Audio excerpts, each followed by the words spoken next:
BJP విడుదల చేసిన తెలంగాణ లోక్సభ అభ్యర్థుల జాబితాలో అనూహ్యంగా వచ్చిన పేరు డాక్టర్ మాధవీలత.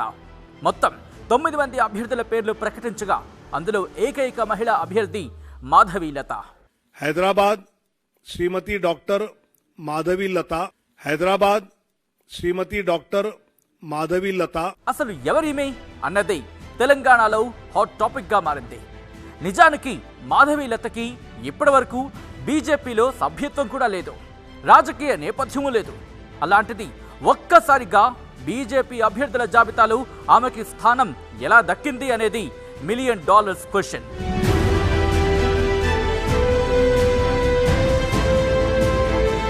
డాక్టర్ మాధవీలత అంటే విరంచి హాస్పిటల్స్ చైర్పర్సన్. పూర్తి పేరు కొంపెళ్ల మాధవీలత. ఎక్కువగా ఆధ్యాత్మిక కార్యక్రమాల్లో పాల్గొంటూ ఉంటారు. సోషల్ మీడియాలో కూడా ఆధ్యాత్మిక వ్యవహారాల గురించి మాట్లాడుతూ కనిపిస్తూ ఉంటారామె. పాత బస్తీలో తరచుగా ఆధ్యాత్మిక కార్యక్రమాలు నిర్వహిస్తూ ప్రజలతో మమేకమవుతూ ఉంటారు. అన్నింటికీ మించి వ్యాపారవేత్తగా ధనబలం ఉన్న వ్యక్తి. ఆమెకి టికెట్ ఇవ్వాలని రాష్ట్ర నాయకత్వం నుంచి నివేదిక వెళ్లడంతో బీజేపీ అధిష్టానం టికెట్ ఇచ్చినట్లు తెలుస్తోంది.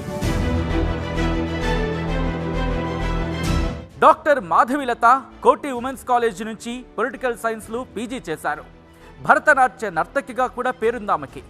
లోపాముద్ర చారిటబుల్ ట్రస్ట్ ద్వారా హైదరాబాద్ నగరంలో సేవలు చేస్తున్నారు. ఆమె వేషధారణ కూడా వినూత్నంగా కనిపిస్తుంది. కోట్ల రూపాయల ఆస్తి ఉన్న కాషాయపు మడిలో నుదుటిపై పెద్ద బొట్టుతో వినూత్నంగా కనిపిస్తూ ఉంటారు.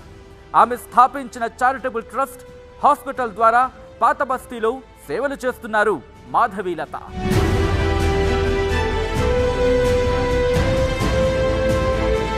మరోవైపు మాధవీలతకి కేటాయించిన సీటు కూడా చర్చనీయాంశంగా మారింది. ఎందుకంటే హైదరాబాద్ నియోజకవర్గం అంటే మజ్లిస్కు తిరుగులేని లోక్సభ స్థానం. ఎంఐఎం అధినేత అసదుద్దీన్ ఓవైసీ కుటుంబానికి కంచు కోట. 1984 నుంచి 1999 వరకు అసదుద్దీన్ తండ్రి సలావుద్దీన్ ఓవైసీ ఇదే నియోజకవర్గం నుంచి వరుసగా గెలిచారు. ఆ తర్వాత అంటే 2004 నుంచి 2019 వరకు 4 సార్లు అసదుద్దీన్ గెలిచారు. అంటే 40 ఏళ్లుగా ఇక్కడ అసదుద్దీన్ ఓవైసీ కుటుంబం హవానే నడుస్తోంది. అలాంటి చోట మాధవీలత ఎంత మేరకు పోటీ ఇస్తుందో చూడాలి.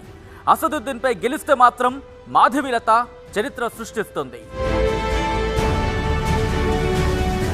మరిన్ని వీడియోస్ కోసం ఛానల్ ని సబ్స్క్రైబ్ చేయండి. లేటెస్ట్ అప్డేట్స్ కోసం వాట్సాప్ ఛానల్ ని ఫాలో చేయండి. అండ్ లింక్ డిస్క్రిప్షన్ లో ఉంది.